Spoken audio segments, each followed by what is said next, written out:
All fabrics drop on the bias, and each fabric will drop different amounts, so it's important to check the length of your hem before you finish it. Amending my pattern for the bias would be relatively easy if I had a straight hem, because I would let it drop and then mark the correct length on my skirt, and then just trim it. Try and trim the excess in one piece, so you can just lay it on top of your pattern and trace along the edge.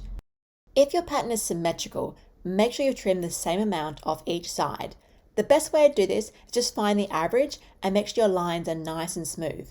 You can also check that what you've trimmed is correct by looking at the pattern and seeing that you've trimmed more off the parts that are more on the bias. Now your pattern has taken the bias into account. However, I've got an uneven hem, so rather than using one length across the skirt, I need to know how long it is at certain points. But luckily, I've got these notches along the hem of my skirt to attach my facing, and I'm going to measure the length from these points to my waist and mark that on my skirt. When you measure the length, your measuring tape needs to meet the waist seam at a 90-degree angle, because this is the way the fabric will fall. The waist seam is straight in the end, right? So to go directly straight down, the line needs to be 90 degrees. And I'm including my hem seam allowance in my measurement, so it's really easy to measure on my mannequin. If you don't have any notches along the hem to measure up from, so your pattern doesn't have a facing along the hem or a lining attached, you can just mark some points on your pattern and then mark the same points with chalk or a marker on your cut fabric. You just need some points to measure up from. And these are all my measurements.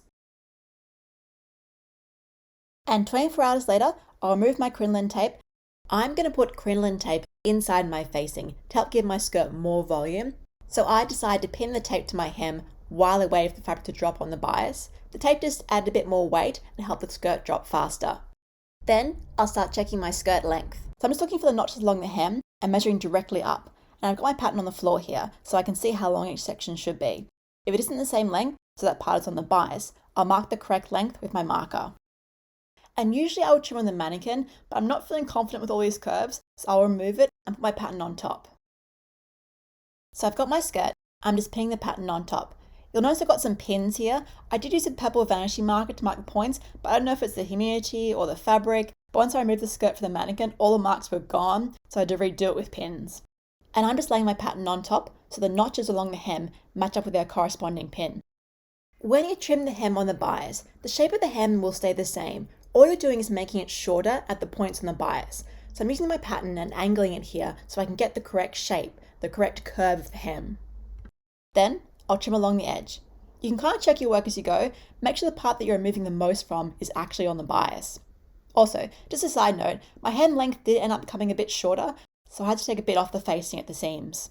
It's not that I did anything wrong, it's just that when we take the bias into account, we need to adjust the pattern and also any patterns that are attached to it, like the facing. Try and trim the excess in one piece, then you can just lay it on top of your pattern, trace around it, and your pattern will have taken the bias into account.